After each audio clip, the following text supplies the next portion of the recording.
Прывітанне. Вы глядзіце праграму «Пік свабоды». З вами я, Юрый Дракахруст. Тэмы сённяшняга выпуску: Лукашенко ў Амане, фуры ў закладніках, аэрапорт у аблозе, беларусы ў роспачы. Тыповы беларускі тыдзень. Наш сённяшні госць – палітычны аналітык Артём Шрайбман. Артём, добрый дзень. Добрый день. Артём, урад Літвы рыхтуецца да абвяшчэння экстрэмальнай сітуацыі праз балёны з Беларусі. Балёны працягваюць ляцець у Літву, працягваюць перашкаджаць працы віленскага аэрапорту. Больш за 1000 літоўскіх грузавікоў беларускія ўлады заатрымліваюць у краіне, выстаўляючы велізарныя рахункі за стаянку. Артём, а такое, можа, прафаннае пытанне: а чаму літоўцы не збіваюць гэтыя балёны? Што на гэты конт гавораць літоўскія ўрадоўцы, што гавораць эксперты? Часам кажуць, гэта з меркаванняў бяспекі. А калі б ляцелі баявыя дроны, калі б ляцелі баявыя самалёты, таксама б не збівалі з меркаванняў бяспекі. Я далек от того, чтобы знать все детали работы системы ПВО в таких случаях. Насколько мы видели по реакции Польши на залетевшие к ним в сентябре дроны российские, тоже большинство из них не было сбито. А те, что были сбиты, в итоге были сбиты куда более дорогими ракетами-перехватчиками. И более того, одна из этих ракет даже попала в дом, в жилой дом. Поэтому, вероятно, иногда по некоторым целям, которые особенно не являются там напрямую угрожающими, известно, что они несут какой-то боезаряд, безопаснее их сопровождать, а не сбивать, насколько я могу судить. Плюс непонятно, на какой высоте летят эти шары с точки зрения достигаемости их, теми средствами ПВО, которые есть у Литвы. То есть вряд ли будешь поднимать истребители для того, чтобы сбить воздушные шарики, а при этом наземные системы ПВО, там вплоть до каких-то зенитных установок или даже стрелкового оружия, я могу допускать, что они просто не достают, потому что, насколько известно, вот в последние месяцы одна из проблем была в том, что эти шары начали лететь выше, чем раньше. Поэтому, возможно, вот в этом есть какой-то комплекс причин, но вам нужно поговорить об этом, наверное, с техническими, с военными экспертами. Шановныя гледачы, я нагадаю, што вы глядзіце праграму «Пік свабоды». Мы ў прямым эфіры з Артёмам Шрайбманам. Стаўце лайкі, калі вам падабаецца, задавайце пытанні, але толькі калі вам гэта бяспечна.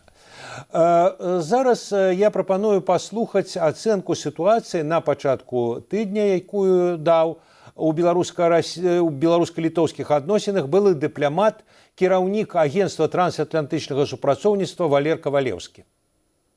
Выглядае, што запускі гэтых метэазондаў у бок Вільні, у бок аэрапорта, гэта мэтанакіраванае зладзеянне такое, якое сапраўды трымае ўсю краіну у закладніках вось такіх дзеянняў. Мы чулі пра тое, што Мінск настойвае на тым, каб распачаць дыпламатычныя перамовы дзеля таго, каб рэгуляваць сітуацыю на мяжы. І гэта выглядае як такая спроба прабіць ізаляцыю, дыпламатычную палітычную ізаляцыю Мінска, але разам з тым тыя метады, якія выкарыстоўвае Мінск, яны сапраўды не спрыяюць таму, што будзе выпрацоўвацца добрая воля у Літве. Такое адчуванне, што Мінск адчуў, што ім пайшла карта пасля таго, як Злучаныя Штаты пачалі размаўляць з Мінскам пра вызваленне палітвязняў, калі былі такія высокапастаўленыя асобы з Вашынгтона у гасцях у Лукашэнкі, але выглядае, што ў іх не вельмі адэкватная ацэнка таго, што для Захаду уяўляе Беларусь, якую каштоўнасць уяўляе наша краіна для рэгіянальнай бяспекі, прынамсі. Але праўда заключаецца ў тым, што па-ранейшаму на Беларусь глядзяць як на пагрозу, як на сатэліта Расіі. І, у прынцыпе, калі казаць пра тое, як спраўляцца з гэтай сітуацыяй, то Захад можа лёгка адмовіцца ад дыялога, можа адмовіцца ад таго, каб наладжваць нейкія адносіны з Мінскам для вырашэння канкрэтных праблем. Захад можа адмежавацца ад Беларусі, выбудаваць гэтую мяжу, гэтую сцяну на мяжы з Беларусю, выбудаваць механізмы стрымлівання пагрозы на цэлае дзесяцігоддзе наперад. І таму тут такая пераацэнка сваіх сілаў, сваіх магчымасцяў з боку Мінска, якая вельмі небяспечна для нашай краіны.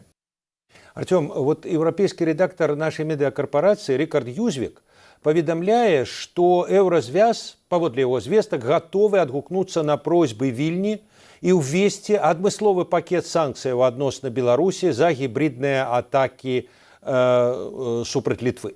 Паводле вашых звестак, ці рыхтуецца такі пакет? І калі нават рыхтуецца, што ён можа вырашыць? Колькі ўжо было тых пакетаў? 19?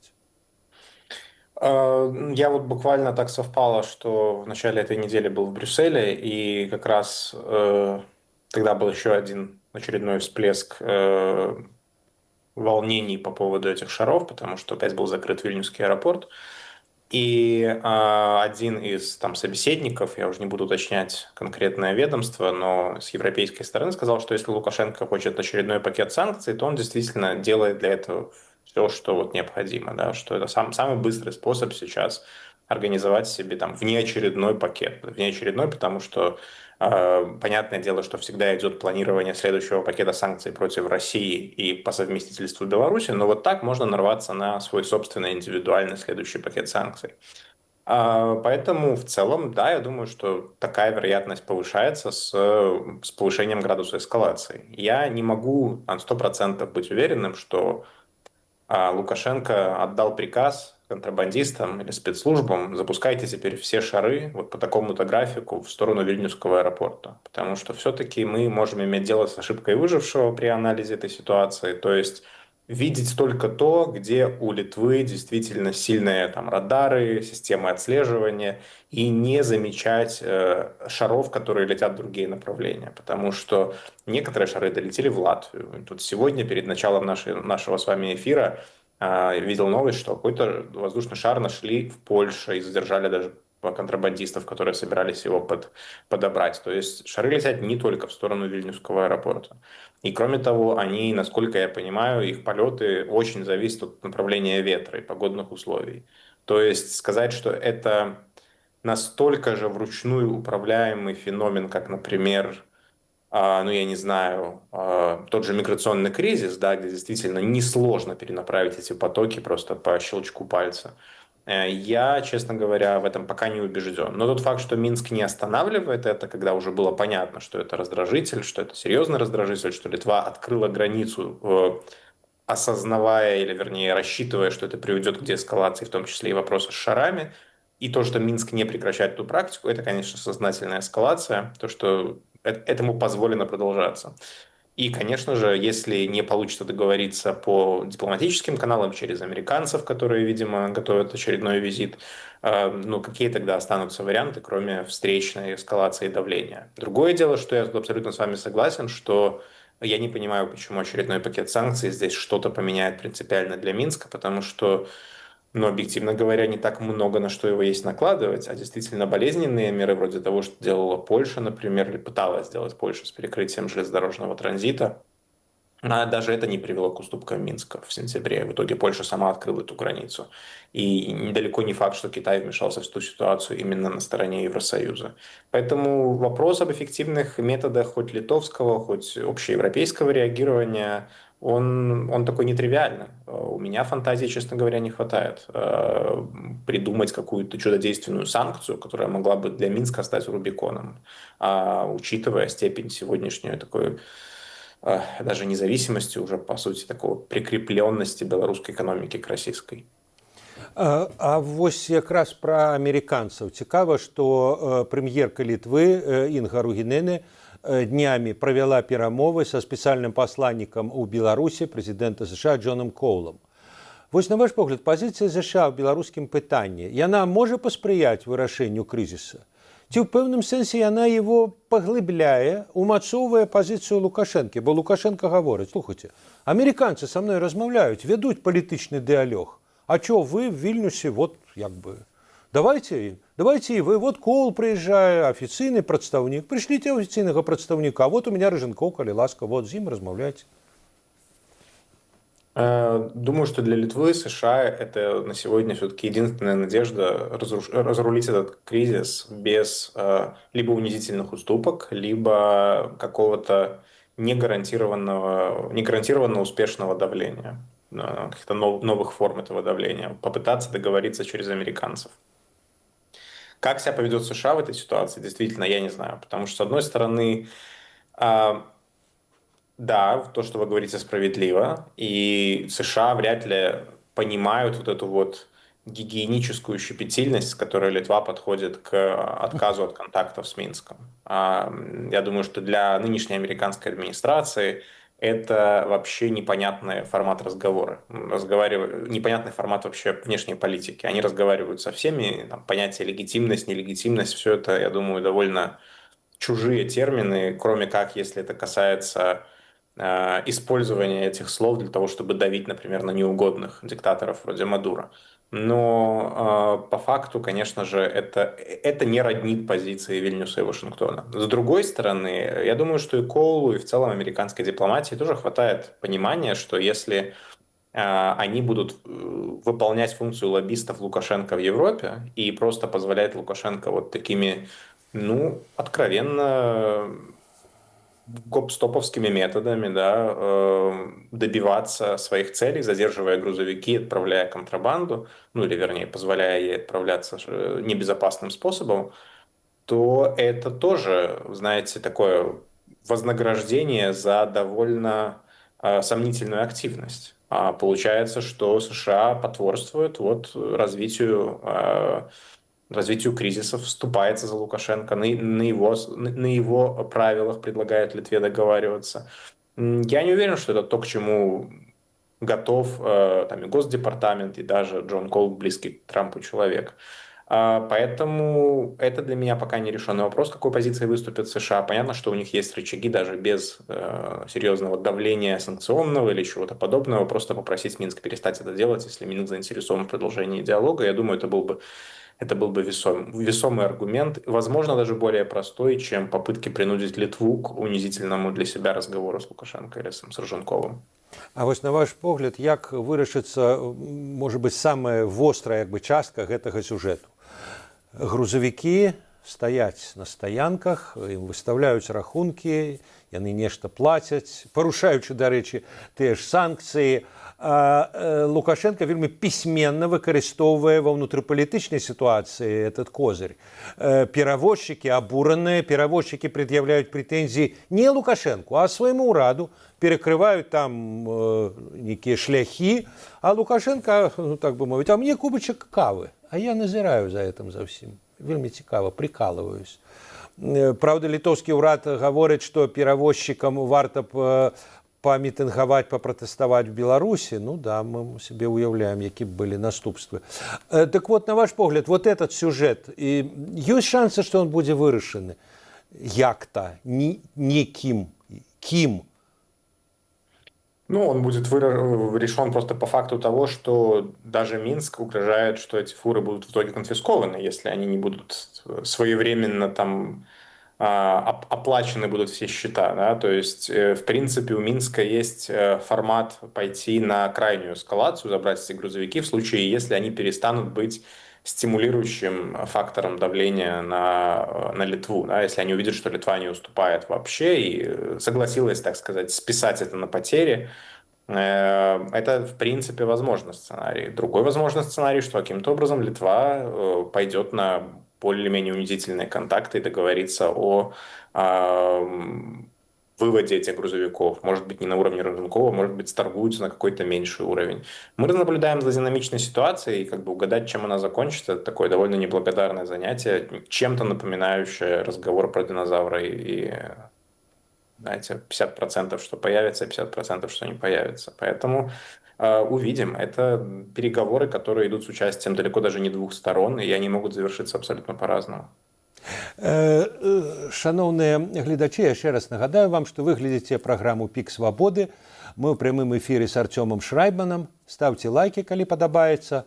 Можаце дызлайкі, калі не падабаецца. І задавайце пытанні, але толькі калі вам гэта бяспечна. Наступны сюжэт – гэта доўгае такое замежнае турне Александра Лукашэнкі, Мьянма, Аман, Алжир і зноў Аман. Здаецца, даўно Лукашенко не ездзіў такія разнастайныя поездки в два континента. Артем, вас что-нибудь удивило в этих поездках Лукашенко? Ну, не конвенциональный выбор стран, потому что, ну ладно, в Оман, это, наверное, можно считать ответным визитом. Мьянма, я так понимаю, это, наверное, связано с торговлей, в том числе оружием, которое происходит между Белоруссией и этим военным режимом. Э, Алжир тоже такой неочевидный партнер, да, то есть я не знаток, знаете, экономических проектов белорусской власти, теневых экономических проектов белорусской власти или семьи Лукашенко в этих всех странах, но ясно, что он ездит по дружественным режимам, которые, как думает белорусская дипломатия, белорусское правительство или какие-то другие советники, могут быть финансово интересными точками, да, для Беларуси с той или иной стороны. Либо как места для белорусских инвестиций, проектов, либо наоборот, как инвесторы потенциальные. Вот, поэтому каждый раз, каждое такое турне, эта география немного меняется. У нас раньше была Зимбабве, у нас раньше было ОАЭ, были другие страны, поэтому, видимо, вот пришла очередь турне по этим странам.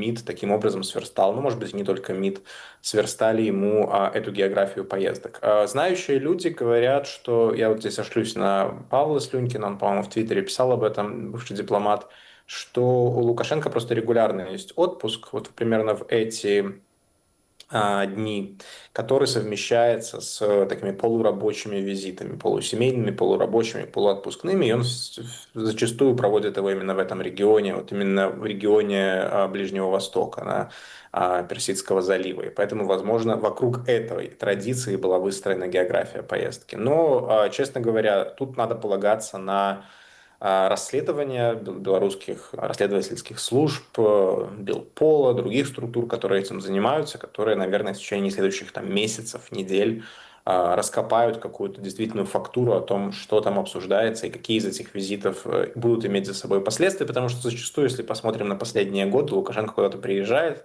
в итоге ничего не происходит, он требует у правительства, чтобы что-то произошло по итогам визита, ничего не происходит и после этого требования, и эту тему благополучно забывают. Я не могу исключать, что и с вот этим турне получится похожая история.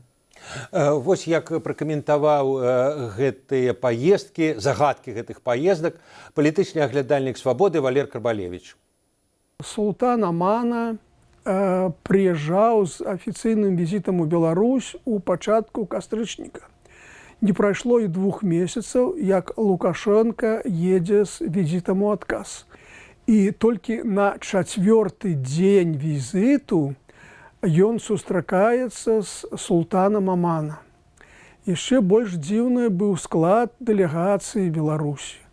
У яго не ўваходзіў ні міністры замежных спраў, ні іншыя беларускія чыноўнікі, але перамовы з султанам вялі Александр Лукашенко і яго сыны Віктар і Мікалай. І таму адразу ўзнікае пытанне, што гэта было, ці гэта быў дзяржаўны візіт, афіцыйна аб'яўлена, што ён рабочы, ці гэта быў некі сямейны візіт. Потым Лукашенко паехаў у Алжыр. Тут, здаецца, больш-менш логіка гэтага візіту была зразумелая. Алжыр мае вялікія запасы нафты і газу. Гандлёвы абарот мінулым годам склаў $50 мільёнаў, а прычым за год вырас амаль у 16 разоў і ў асноўным за кошт экспарту прадуктаў харчавання. Але далей Лукашенко замест таго, каб вяртацца ў Менск, вярнуўся ў Оман. І тут, паводле зноў жа прэсавай службы, павінны адбыцца не публічныя перамовы. Чаму не публічныя? Мусіць, ёсць нешта такое, што ўлады хацелі б схаваць ад грамадства. І ўзнікае пытанне, што некім прыватным інтарэсам, магчыма, сямейным інтарэсам Лукашенко надае большую ўвагу, чым дзяржаўным. Таму што паводле афіцыйнай статыстыкі мінулым годам гандлёвы абарот Беларусі з Оманам быў 5 мільёнаў. Усяго толькі. І там няма беларускай амбасады, гэта краіна з гледзяча дзяржаўных інтарэсаў Беларусі мала цікавая. Артём, ну вось Валер хутчэй задае пытанні, выказвае, як бы мовіць, такое здзіўленне. Некаторыя гавораць пряма: Лукашенко паехаў хаваць свае грошы. Ну, паехаў ці не паехаў менавіта ў гэты раз, але мне здаецца, тут ёсць такое вот больш канцэптуальнае пытанне, што Лукашенко, калі прыходзіў да ўлады, ён выглядаў як такі неосавецкі лідар. Вот быў у нас савецкі досвед, і мы его як бы паўторым. В гэтым сэнсе кіраўнікі СССР, яны з аднаго боку ў пэўным сэнсе кіравалі ввогуле ўсім, што было ў Савецкім Саюзе. Але з іншага боку, вот асабістага багацця, прыватнай уласнасці, там, дамоў, мільёнаў, машын, у іх практычна не было. Вось, на ваш погляд, цяпер Лукашенко, нават не будзем прывязвацца канкрэтна да Амана, ён вот такі неосавецкі, так бы мовіць, як таварыш Сталін пад раным шинелі, ці ён сапраўды багач, ён мільярдэр, у яго шмат грошай, асабістых грошай, которые ён, калі памрэ, пакіне і Колю, і Дзіму, і Віцю, і всему як бы клану. Вот ці ёсць нейкія прыкметы, нават не звязаныя з Аманам, у прынцыпе? Я думаю, что тут важно не смешивать наше понимание того, что такое собственность, и лукашенковское понимание. И, по-моему, его понимание не сильно изменилось за последние 30 лет. Может быть, оно такое развилось по мере аппетита, который приходит во время еды, да, что понял, что, в принципе, не нужно себя как-то сковывать, сдерживать, в том числе и в своих аппетитах финансовых, аппетиты финансовые своей семьи. И с годами действительно его образ... Ну, он меньше стал культивировать образ вот этого рубахи парня, который может там ходить в таком же костюме, как трактористы, может там проводить с ними время в полях и так далее. Это еще немножко осталось, там он может поубирать у себя какие-то овощи на своем участке, но элементов такого нескрываемого богатства, и вот тоже, их тоже стало больше, да, и уже вот, ну, неосоветский руководитель с этим белым шпицем, бегающим по столу, это все-таки уже немножко диссонирующая картинка, да, и многие другие вещи, которые там машины, которые периодически видят и которые явно там премиум класса, да, дорогая одежда, которую на Лукашенко фиксирует и так далее, и так далее. Поэтому он не то чтобы пытается подчеркнуть свою бедность, как, наверное, было более актуальной частью его позиционирования в 90-е. Но сказать, что он выпячивает богатство, что он выставляет себя каким-то таким султаном, который сидит на золоте, я бы тоже не сказал. То есть просто это не выпячивается, и видно, что... Я сомневаюсь, что на его имя, условно говоря, или на него там лично где-то оформлены, или даже на его детей, я не уверен, что лично оформлены где-то какие-то большие активы. Ну, в сегодняшнее время ты не можешь быть уверен наверняка, что это будет, информация об этом будет сохранна. Но рано или поздно какая-нибудь западная разведка об этом узнает и опубликует, например. Да? И поэтому я думаю, что там, как и в случае с российскими криптократами, задействуются схемы такого опосредованного владения. То есть какие-то друзья, какие-то лояльные там через офшоры владеющие компании просто контролируют активы, которые все по общему пониманию принадлежат семье. Судя по расследованиям многочисленным, которые публикуются, все чаще применяются именно такие опосредованные многоступенчатые схемы владения. И я уверен, конечно же, что у семьи Лукашенко таких активов немало и не в одной стране. А является ли это его личными там схронами денег на пенсию, я сомневаюсь. Я не вижу в этом человеке желания уходить на пенсию или желания куда-то почивать, скажем так, на этих лаврах, уехав из Беларуси на покой куда-нибудь в Персидский залив. Я думаю, что он давно воспринимает страну как в целом неотделимую от материальных активов свою собственность, свое хозяйство, да, можно сказать, такой вот колхоз, которым он управляет. И в этой картине мира,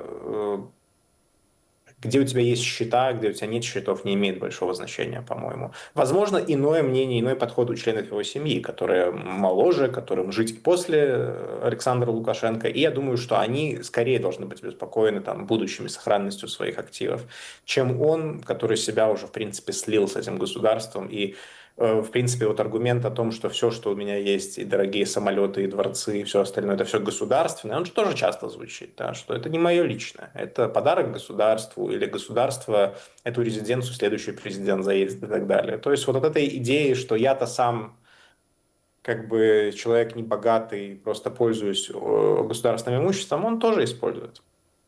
Ну а вось калі параўноўваць, скажем, з лёсамі сямей некаторых цэнтральна-азіяцкіх кіраўнікоў, ну скажем, з дачкой Карымова, кіраўніка Узбекістана, у яе знайшлі яе прыватную ўласнасць, яе атабралі. І тое самае мы бачым у Казахстане, дзе новая ўлады граміць клан Назарбаева, самого его, правда, не чапаюць, но клан грамят, і зноў жа прыватную ўласнасць, то есть вот маё. Вот на ваш погляд, у будучыні ў Беларусі ці давядзецца, магчыма, так разбірацца з кланам Лукашэнкі, у которых будзе, магчыма, нават ёсць зараз, менавіта прыватная ўласнасць. І это хутчэй вот так, як вы распавядаеце, праз нейкіх ралдугіных, так бы мовіць, там, віоланчэлістаў, там, Бог его ведае, какие-то такие вельмі складанные схемы, что и как бы и не высветлишь, а чье это? Я не вижу здесь противоречия, думаю, что будут разбираться, да, причем не обязательно, что это будет демократическая власть, это может быть, как и в случае всех перечисленных вами примеров, просто следующий автократ, который захочет очистить страну от влияния и от наследства клана Лукашенко. И, соответственно, действительно будут разбираться с его активами, до которых могут дотянуться. А что такое его активы? У этой новой власти может быть тоже абсолютно свое понимание, которое не обязательно должно быть, знаете, по букве какого-нибудь кадастра земельного или для другой собственности. Это может быть такой же разборка по понятиям. Вот все знали, что эта компания находится под вашим влиянием, поэтому вот ее мы у вас и обратно отожмем. Я думаю, что это вполне возможно. Лукашенко 31 год создает такие правила игры, которые, почему нужно думать, что они после его смерти будут как-то иначе, или после его отхода от власти будут как-то иначе применяться в отношении его самого и его семьи. Нет, я думаю, он в принципе прекрасно понимает, что нужно обезопасить свою семью, в том числе от беспредела, возможного правового беспредела после его отхода от власти, потому что с чего бы вдруг этому правовому беспределу заканчиваться, если Лукашенко сам не выстраивает институты правового государства. Поэтому думаю, что это не станет препятствием для следующей власти, если она придет в Беларусь вот по модели центральноазиатских транзитов. Шановні глядачі, нагадаю, ви глядите програму «Пік свободы» в прямым эфире. Мы с Артемом Шрайбманом. Ставьте лайки, калі падабаецца, задавайте пытанні, калі толькі для вас гэта бяспечна. Наступны сюжэт звязаны з грамадскімі настроямі ў Беларусі. На гэтым тыдні былі абнародаваныя дадзеныя апошняга апытання, праведзенага ў Беларусі праектам «Беларуская ініцыятыва» брытанскага Chatham House. Сярод пытанняў задавалася пытанне пра геапалітычны выбар паміж Еўропай і Расіяй. Вось вынікі на гэтым графіку. І з графіку бачная выразная перавага прарасійскіх памкненняў. Але так Беларусі не заўсёды было. Вось у мінулым, у пэўныя перыяды гісторыі Беларусі апытанні, тагачасныя апытанні, фіксавалі нават перавагу праеўрапейскіх настрояў над прарасійскімі. Вось на графіку папярэднім мы бачылі дадзеныя апытанняў НСПД. Вось цяперашні стан перавагі прарасійскіх. Ці можа ён змяніцца ў выніку змены палітыкі інфармацыйнай у тым ліку? Такое пытанне я задаў якраз кіраўніку беларускай ініцыятывы Рыгору Астапеню. Паслухаем яго. Безумовно, все может изменяться в этом свете, да, и может быть отбыться, что отбудется разный рост проевропейских настроев. Просто питание тым, какие факторы могут на это повпливать, да. Мне падаецца, што вельмі часта публічныя прасторы людзі занадта празмерна ацэньваюць магчымасці інфармацыйнай палітыкі, да, што вось мы штосьці раскажам, ці штосьці адбудзецца, і вот мы как-то про гэта зможам сказаць, і гэтак далей. Мне падаецца, што такія фактары менш істотныя ў параўнанні з тым, што адбываецца ў рэчаіснасці. Што бы ні казалі, але калі людзі не могуць атрымаць візы, калі зачыненыя межы, калі як бы шматлікія санкцыі, которые людзі ўспрымаюць як несправядлівыя, таму адпаведна, ну як бы як ці будуць гэтыя людзі хацець далучыцца да Еўрапейскага Саюза? Ну зразумела, што не будуць. Таму мне падаецца, што ўсё ж такі змяніцца можа шмат што, але як бы трэба сыходзіць з таго, што пакуль што на даляглядзе не відаць прычын, чаму гэта адбудзецца. Артём, ці згодны вы з Рыгорам? Вось на ваш погляд, пры якіх умовах перавага прарасійскіх настрояў можа змяніцца перавагай праеўрапейскіх? Што бывала, як мы бачылі з графіку НИСПД? Ці такое можа наогул здарыцца? Как я могу не согласиться с доктором, более который эти исследования делает уже столько лет?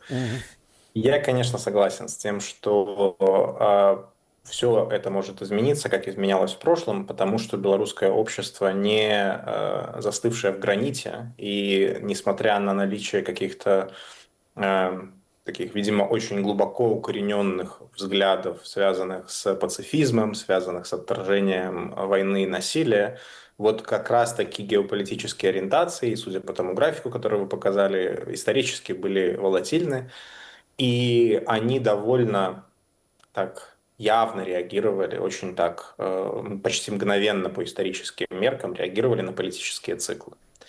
А, например, первый всплеск и рост, превышение проевропейских ориентаций над пророссийскими случилось в 2009 году. Все мы помним, что это было первое потепление отношений Беларуси и Евросоюза. Чудным образом это прекращение этой разморозки в 2010 году, в 2011 году не привело к моментальному какому-то обвальному снижению этих проевропейских настроений. Они еще колебались какое-то время, вырастали снова в 2013 году. Потом случился Крым. И вот после Крыма, вот где, наверное, я чуточку поспорил бы с Рыгором, что нельзя преувеличивать там, значение информационных методов, да, методов просвещения или чего-то такого. Ну, это да, но вот государственная пропаганда и вообще пропаганда по телевизору, она свое значение имеет. Когда, например, с 2013-2014 года российская пропаганда стала куда более милитаристской, антизападной, это повлияло на белорусские проевропейские ориентации. Они там довольно резко посыпались в начале 2014 года. И несколько лет, они там 2 года оставались в низине. Но потом случилось снова интересное событие. Это вторая разморозка белорусско-европейских отношений. К сожалению, НИСП довольно быстро после этого разгромили.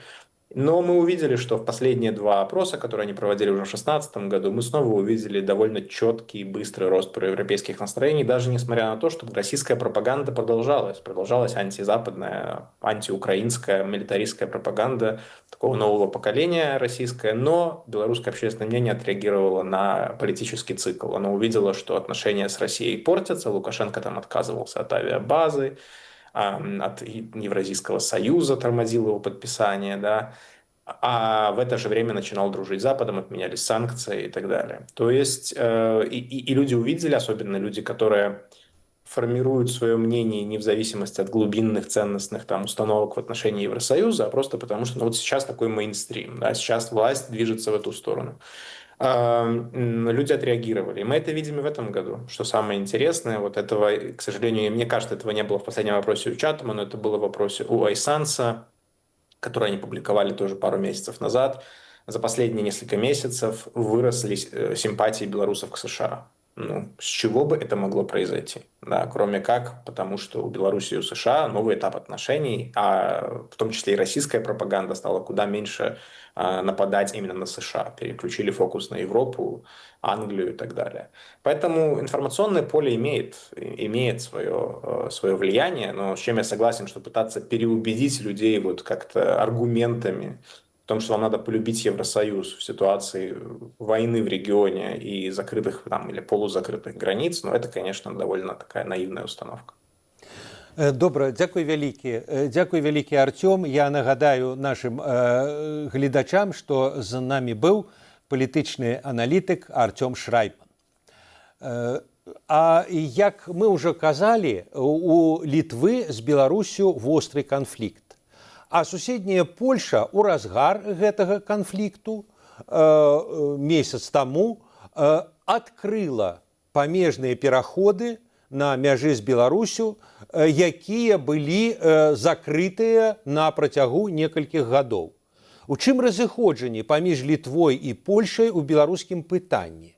На гэтае, а таксама шэраг іншых пытанняў в інтэрв'ю «Свабодзе», в інтэрв'ю майму калегу Алексею Знаткевічу адказвае польскі эксперт, стваральнік сходнееўрапейскага дэмакратычнага цэнтру Павел Казанецкі.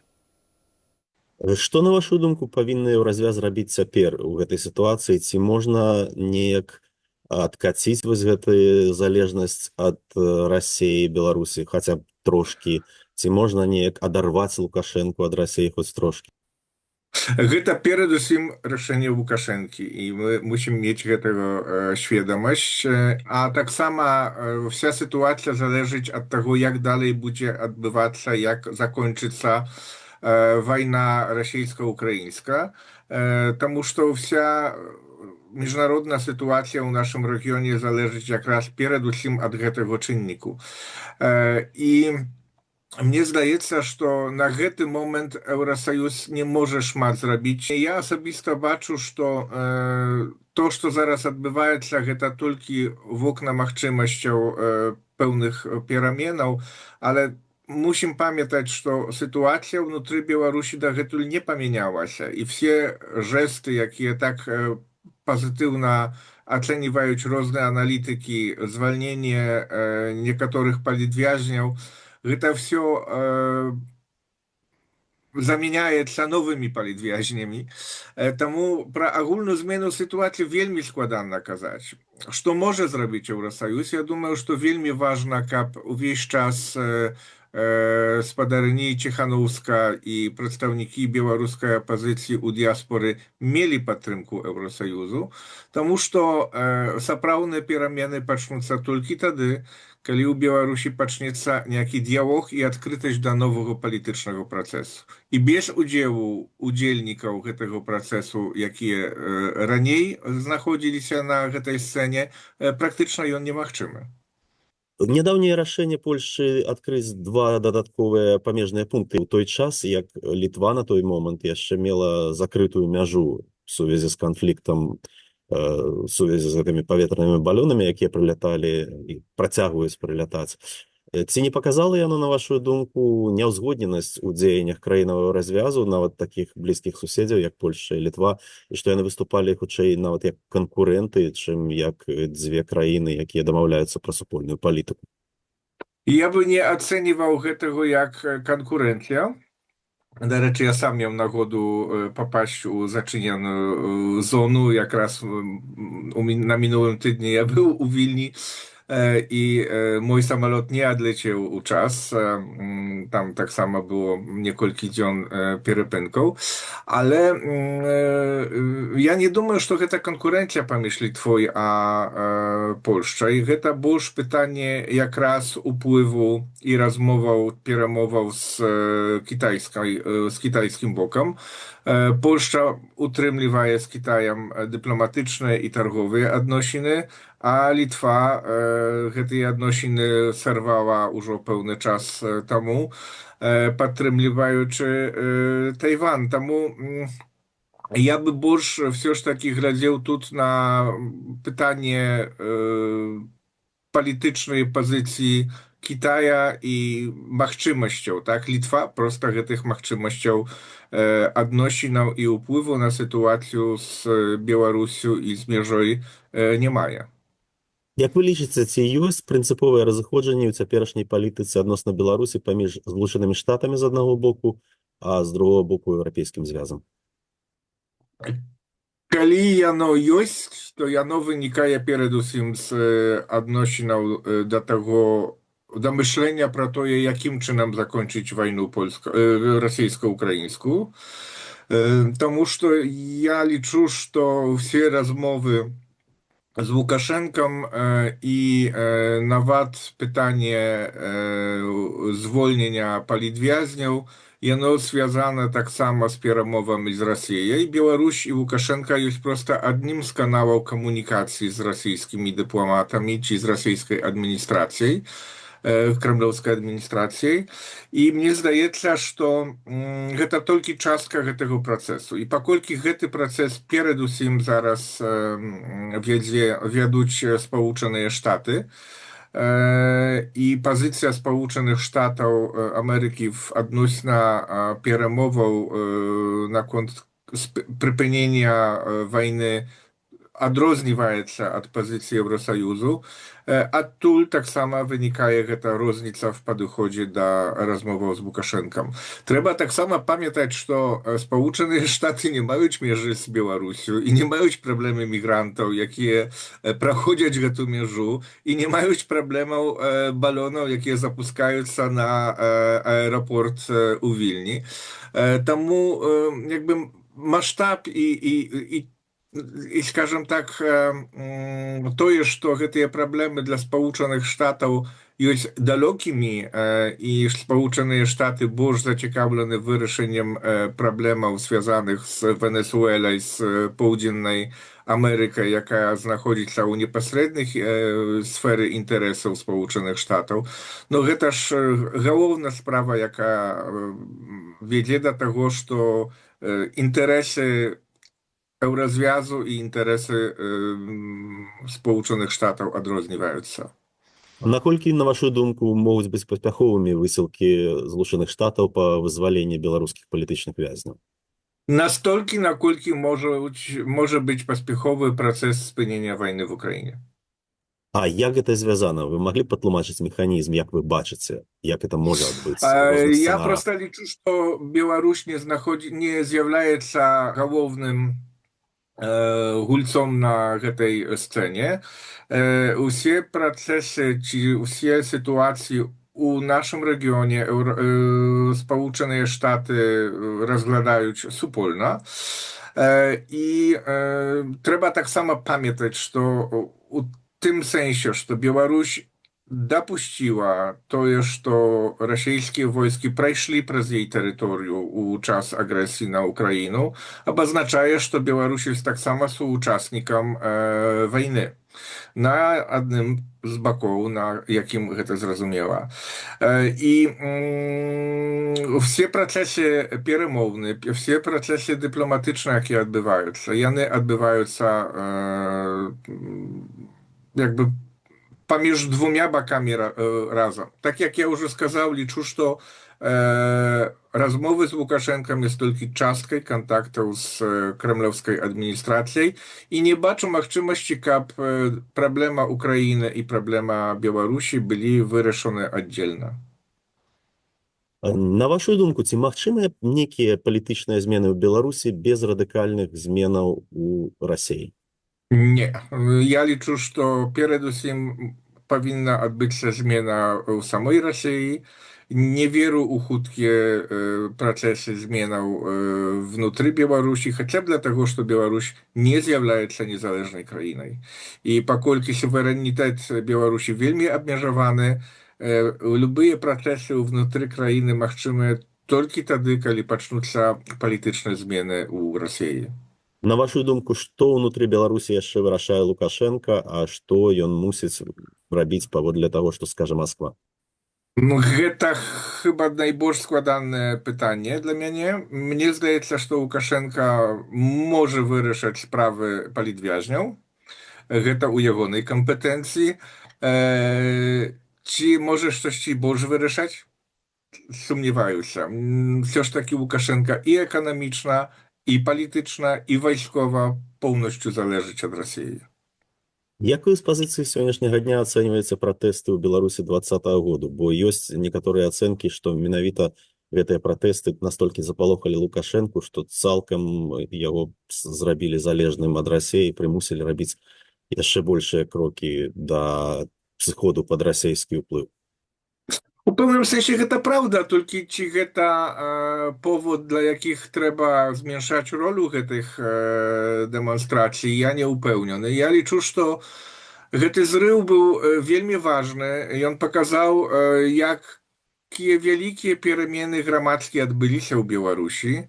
І ён меў вялікую ценнасць для таго, каб беларусы паверылі в сябе і каб паўстала беларуска нацыя не толькі нацыя, якая ці насяленне, якое жыве ў Рэпубліцы Беларусь, а грамадзяне, людзі свядомыя, якія выбіраюць Беларусь, беларускую культуру, беларускую самаідэнтычнасць. І я думаю, што гэта вельмі важнае дасягненне дэманстрацыяў 2020 году. Ці можна было памяняць палітычную сітуацыю?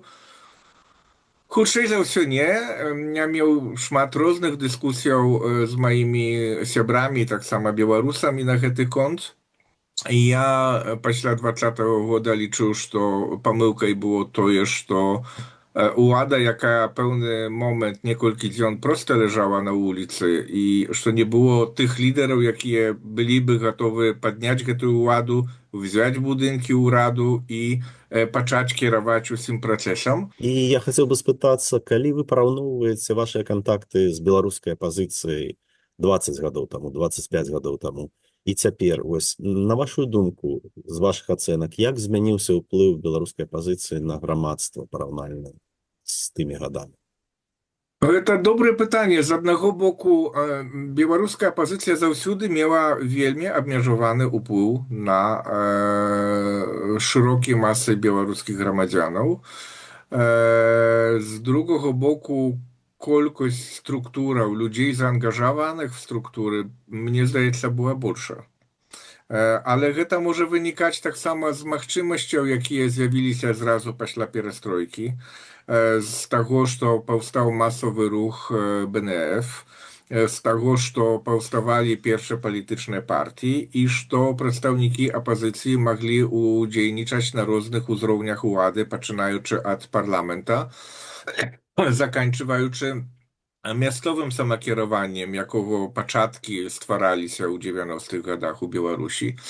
І калі з гэтым параўноўваць, уплыў на палітычны працэс быў непараўнальна больш. З другога боку, уплыў на грамадзянаў chyba быў таксама абмежаваны, а можа нават больш абмежаваны, чым сёння. Я яшчэ раз падчаркну, што лічу, што 2020 год быў вельмі важным пераломам в мышленні беларускай нацыі, в стварэнні беларускай нацыі. Так як вайна расійска-украінска ёсць вельмі важным чыннікам кансалідацыі і стварэння украінскай нацыі. І у тым сэнсе уплыў апазіцыі на мышленне ёсць нашмат больш. Уплыў на палітычны працэс, на жаль, вельмі абмежаваны, каб не сказаць мінімальны, тым больш, што з часам, як аддаляемся ад 2020 года, давер да сённяшняй апазіцыі, якая ў дыяспоры, і страта надзеі, а гэта вельмі важны момент у такіх грамадскіх працэсах, даводзіць да таго, што давер да гаспадарыні Ціханаўскай і давер да палітычнай апазіцыі ў эміграцыі проста вельмі абмежаваны на сённяшні дзень внутры краіны. Гэта быў польскі эксперт, стваральнік усходнееўрапейскага дэмакратычнага цэнтру Павал Казанецкі. Вы глядзелі праграму «Пік свабоды». А за тым, як будуць разгортвацца падзеі далей, вы можаце сачыць на YouTube-канале «Свабоды».